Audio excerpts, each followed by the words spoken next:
think you have to drive for 3 days to get there. Drumheller. Yeah. No, it's not in Drumheller. Where the HE double hockey sticks is that? Yeah, just west of Quebec. Just Ah.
spent a number of quite adventurous years before he finally inherited his father's estate.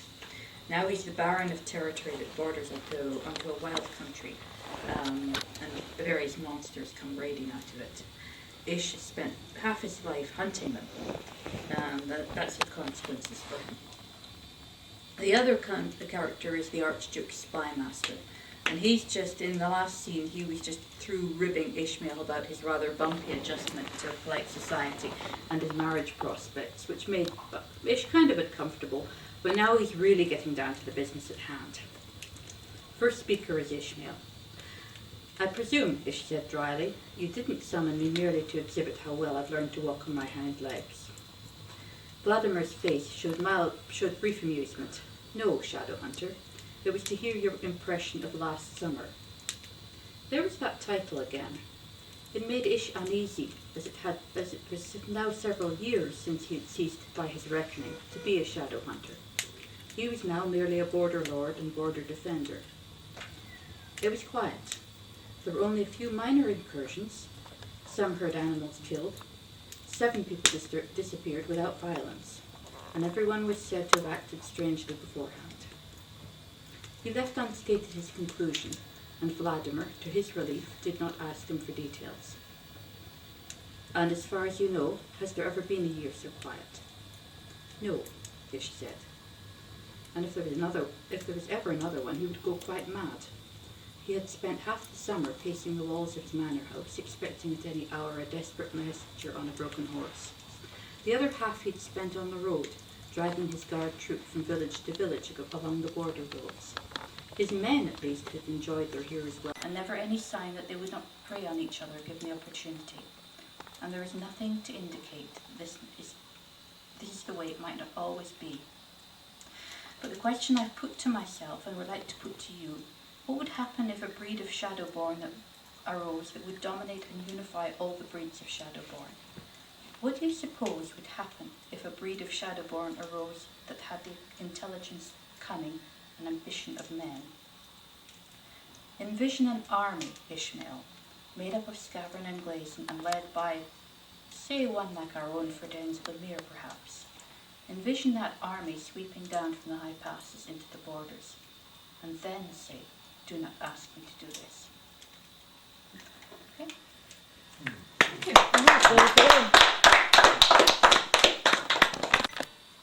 Summer 1973. We turned from the Trans-Canada Highway onto the Yellowhead, and a little red car whizzes past us and disappears over a rise. A moment later we follow, and in the flat panorama, with prairie towns visible on both sides, a long freight train is crossing the highway, and we pull up where warnings clang and flash at the intersection. The train is coming to a stop too, lumbersomely, with the engine halfway to Portage la Prairie when the brakes squeal their last long protest. We sit with the car idling. In the back seat, our 2-year-old daughter teases her infant sister. They don't understand that. No, the conductor replies, "There's only one, but he's dead." The body lies face up beside the steel rail, fully clothed and scarcely mangled. Only the jaw has been torn off. The dead man's tongue rises from its root in the throat and hangs down toward a wooden railway tie. Black flies crawl in and out at a vertical crack in the forehead. There is no trace of a car except the axle protruding from the grain near the highway, what I had mistaken for farm machinery. I wish to speak of pennies, of luck found and shared, the penny dropped as opposed to the penny earned or saved, the penny always looking for opportunities, the broken zipper of a change purse, coins under a cushion, the extraordinary courage of the penny as it slips through a hole in the pocket, the risk of being flattened by a car tire, years of weathering in a ditch, an alley, a back lane. I speak of the penny's nobility, its refusal to consider itself less worthy than gold or silver, copper surely as brilliant as the small change it makes in a world where we so rarely stop, look, and claim the good luck at our feet. One is long, and it's called Canadian Geography. And I'm just curious I just want to sort of throw this off an audience and just see how this goes. So it's not cooked, but we'll try it out on you guys. Canadian Geography. You have never been so cruel to anyone since Janice Nicotine, a shy girl adopted by a pig farmer and his wife, a woman who packed Janice Nicotine off to school every day, a lunch of biscuits and bacon wrapped in greasy brown paper, the smell of fat mingling with the sandwiches you shared with your friends, egg salad, chicken, or ham sliced on the diagonal, white crusts off. Janice Nicotine sits in front of you, row of desks beside the windows, happily turns around every time you tap her on the shoulder with a note. And make it perfect sentence. Sorry, I mean, it's always been intrigued by that. It intrigues me too. But I know that writing that, I didn't feel the way I do when I'm writing a short story, and my approach was completely different as well. So, And you have your book accepted for Coteau for publication next spring, and Yeah. you're actually writing new poems this week that might go in. that will go in. That will go in. So that's curious. Well, I'm not. no, because they accepted a manuscript of about, I don't know, 80 or 80. I'm going to read three things. And the first one is Who's Sorry Now? And it's something that was half written here. And you can guess which half. Is that a statement that we can guess, or that we're invited to guess? You're invited to guess. Yeah. It looks like I'm working in three different areas. As I said, I'm working on golf poems, I'm working on a novel, and somewhere in between those two, anything short gets put into that particular collection, and this is from the collection in between. Who's Sorry Now? And it's a dialogue. What am I doing here? If you don't know that, buddy, you might as well just shoot yourself. I must be nobody. That's what I'd say too. There's nothing to you. I do nothing. Well, don't dwell on it. I have no significance. Well, geez, Frankie, tell us something new. I live in the dim glow of flawed memory. Frankly, Frankie, I don't give a damn. I'm sorry about the things I remember that didn't go well. Tedious, Frankie. And I'm sorry about the things that went well that I don't remember or want to remember them. I don't want to push your face in. Oh shit, I don't really mean that. No, I'm sorry too. I carry only my regrets into the twilight. Darkness is coming, Frankie. Have a beard. What am I doing here? Maybe you're an idiot. Have you considered that? So little remembered. So few to care. Their wares spread out on tables. You thought you'd just look at them. You will remember the table where they had lots of old household and kitchen stuff, and you lifted the tin lid from an enamel bread pan to look inside. The guy behind the table went nuts. Why'd you lift that lid? He cried. Huh? He said, why did you lift that lid? To see inside? But why did you want to see the inside? Just curious. Were you thinking about buying it? Oh, no, I don't need anything like that. So why'd you lift the lid? The guy behind the table got really angry at you, and all you done was take a look inside a big old pan. Just curious, you said. Well, that'll be $1. What? $1 a look. Green soup, I figured, so I made that one decision. No way I'd stay in hell here, and I guess I made that other decision about being voiceless. No way I'd let him trick me into that. So deaf or blind. I figured it this way. No sense having a voice if you can't hear it, and I've seen everything anyway. So when God gets back, I'm going to tell him to let me go back blind. What the hell, eh? Him and his big dick. I don't want to have to look at that. Ginny. Pray for rain. Handwritten sign held in naked female mannequin's hands. In the display window of a now abandoned ladies' wear store, they walked by on the Knott Hill Pop Mill boardwalk in Watrous. Sun flared down and there was the steady spank and slimy blur of grasshoppers against the flat windshield on the drive all the way down this morning from Montesquieu's farmyard site. Miller had parked a year-old maroon Packard on a side street, not wanting to attract too much attention to them by driving down another small-town main street, ferrying nothing better than buggies, tin lizzies, and stiff old one-ton trucks. Miller had his hand in the right high side pocket of his recently acquired fur-collared leather jacket, figuring the pistol grip striking power of the new Army .45 automatic, appropriated in the Fort Qu'Appelle hardware heist a few nights previous. Loveday was strutting calf-curved and firm-cheeked in a bright yellow summer dress beside him, while Steve, wearing his vest and suit jacket and crotch-wrinkled corduroy trousers, traced behind. They were looking for a place to eat. On the shady side of Main Street, squatting down in front of Slim Central Lunch, two old-timers back against the wall, one holding his hand to his ear and peering through spectacles towards the other, talking hard times under the brim of his battered fedora. Your own place down by the lake this year. That fry cook is Slim, I bet, said Steve. That's right, the waitress said, putting the metal coffee pot down on the table. Carl Moan and I'm homely and never going to get married, Miller's wanted to say. His sister, Matilda, we own this place. And you folks? But just then the orders up tap bell sounded behind her. When Matilda came back with her plates of food, she lingered at the table while they commenced to eat. Miller glanced up. We're from Regina, he said.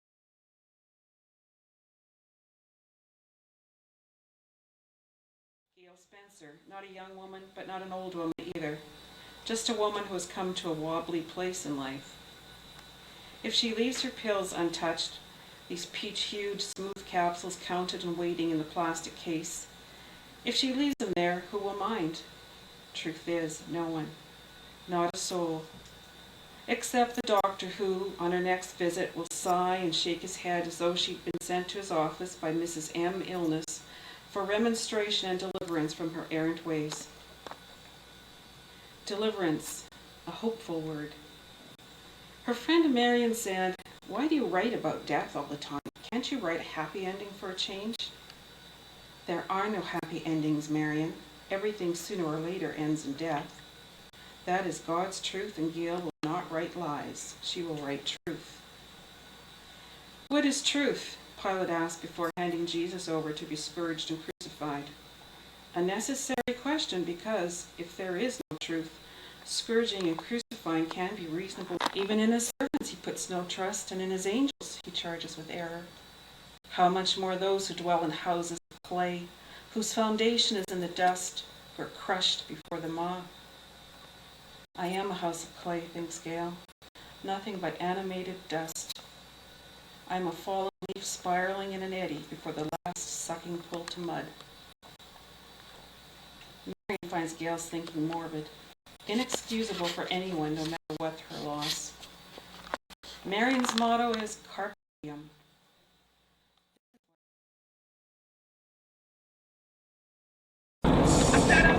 I have one of Miranda and Jerry Hill at that last year down at MLA that she hadn't even seen. I thought I had sent it. I know I gave it to Jerry. When Jared had his cast.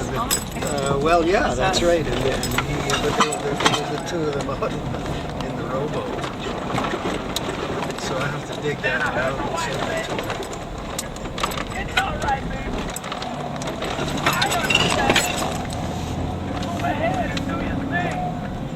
Where are they going? They're going in the old, is that the old way? That's the old way. Yeah, well that's like scenically. Oh, that's what we want. We're gonna take gravel that way though. In this out of the way, you got to. You're in this, that's what this thing is meant to do. I know, but they're. What, to take the scene? We're running late, Shell. We're not, Oh, and then you see, and it's my fault too, Bill. Oh, it is. Clint will just keep on painting. The total thing is Don't worry about it. wrong bar for beer. That's the thing there. You'll know that we're coming. You'll just keep painting.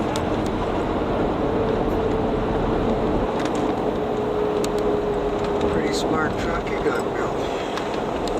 So we could see some, a little tourism here, right? Do a tourist thing, I guess. Oh, that's okay. I get to see the nice dirty road of Saskatchewan here. This is a good I Saskatchewan. can always hope for a black bear to This is a jump good out. Saskatchewan road, Lyle, not a Yeah? dirty old road.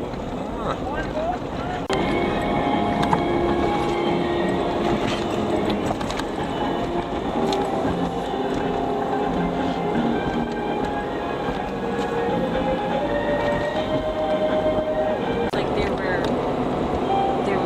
they still had their spots, so they were in twins and rhinos. And I've seen bear scat. Oh, yeah. It's like it's not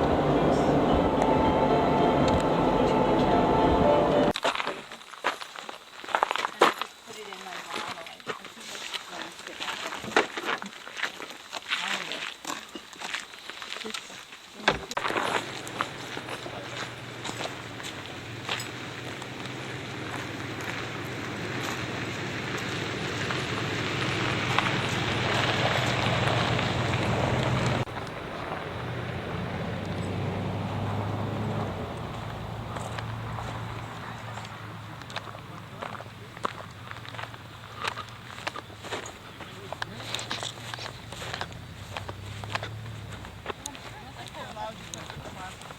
There's a loon over there, actually. I think it's the other way around.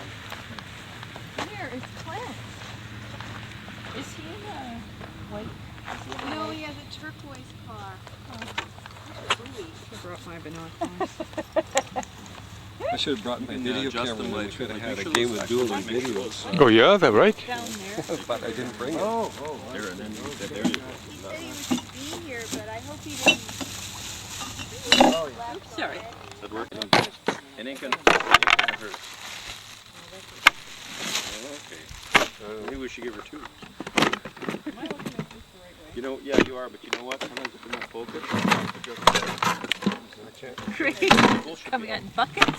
maybe that's because I was standing in the I can't make this work, so for the garbage. In the 1932s word. So Maybe we should use a bag. you could be in the movie. Like a plastic bag. My students call them farmer caps. That one. Okay, everybody. How are you?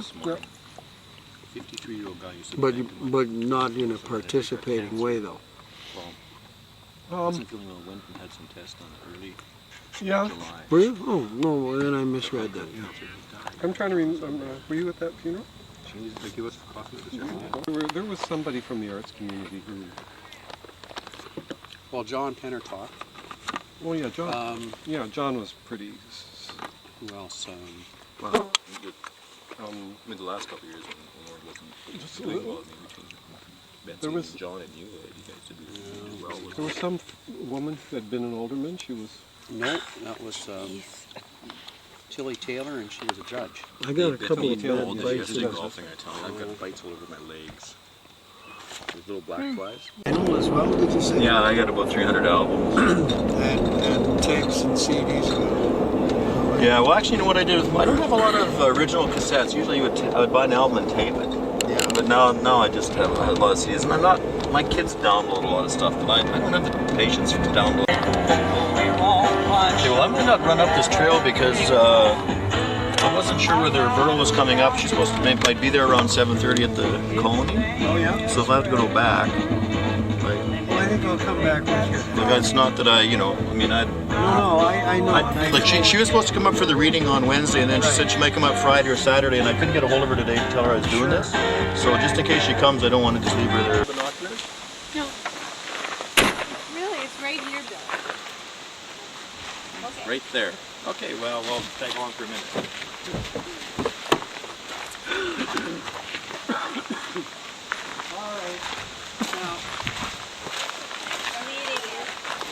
Sounds like the official guided tour is starting. This is about an hour and a half, sorry, a mile and a half.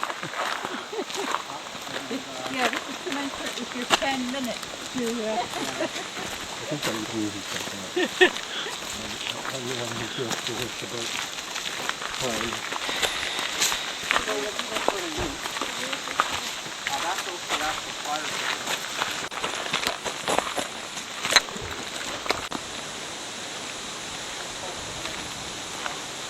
Well, it's a long walk. Yeah, it's a hell of a long walk, eh? Up we go. So it is clouding over since we left Sandy Lake, isn't it? Oh yeah. That wind's picking up. That usually suggests something's happening in the heavens. Oh, vertigo.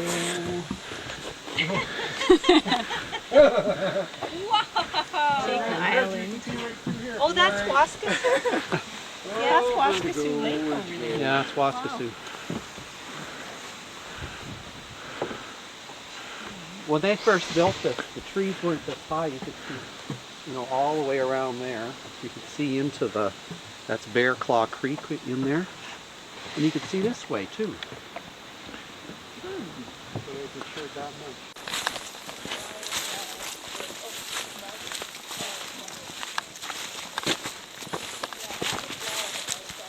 I was standing on the street corner talking to some local people one day last week or the week before, and a car from Alberta turned around the corner and stopped and cranked on the window and said, "Hey, is there a fast food place anywhere near here?" I said, "No, but you get slow food across the street."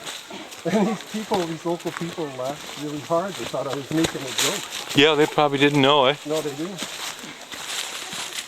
They thought it was some dim-witted Saskatchewan character, eh? Neat thing. Just wait until you have to climb up. I'm seriously considering stopping right here. I'm not very good upstairs. Where are we off to? Are you ready? Huh? You gonna be in trouble? Well, it's a lot of climbing. I have no idea. I'm just going along here. It's really easy to go downstairs. Well, yeah. Do you want some company to...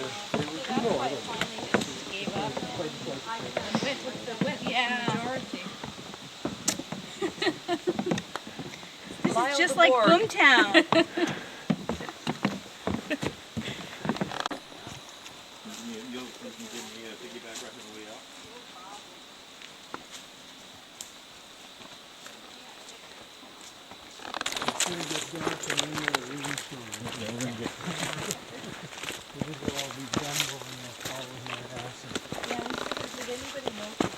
For the freight trail? Rural and is all West, the so they way may up. be here around 7:30 Yeah. if they come and... Either be tonight or tomorrow, I'm not from sure which North night, Valley. so I think I'll... Well, I'll Was take it, trail. was it So, the old you know what logging? Yogi Berra said? It was for When you carrying come to a freight fork in the freight road, in the winter take it. especially. Up to Newfoundland and How far is it? That's the words in everyone's And I can lips. take Reg and Linda back with me if they want to go back. And you guys can go on. You'll have You enough. guys game to go back, go on? I'm okay. I'll go on. No problem. Yeah. That's what you said. That little thing over there, that's the creek I was telling you about that winds back. Oh, okay. Where the bear paw. There, Bear Claw or Bear Creek. You know, that used to be where the trail came through. Oh, okay. So where did it go to and from? Well, I think it started at North Battleford. Or maybe in Carlton Trail. You know, like Carlton, and then came north. Fort Carlton, I don't know.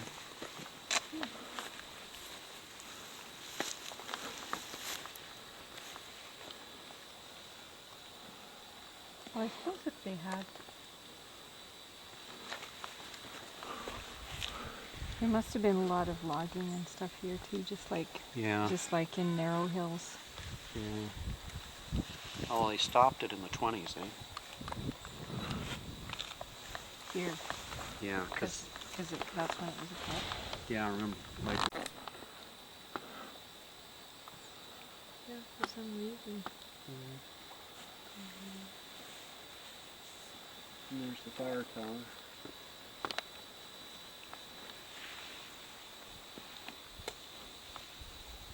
Okay, we're on Super Night Light.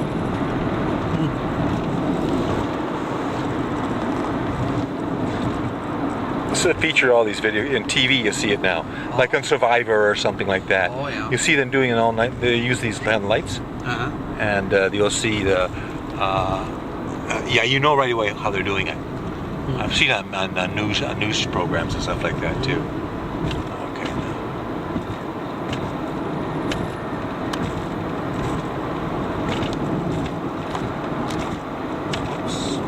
Lost the mother there.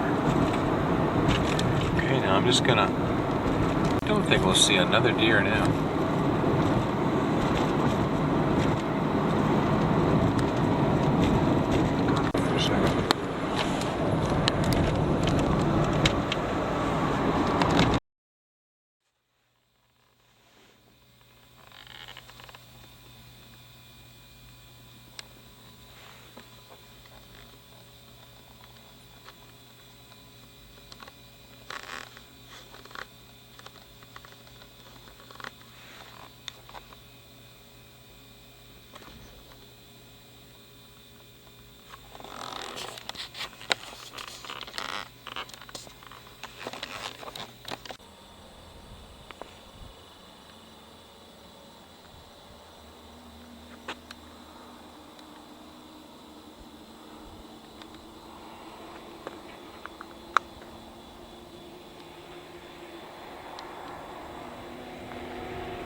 My first magpie of the day.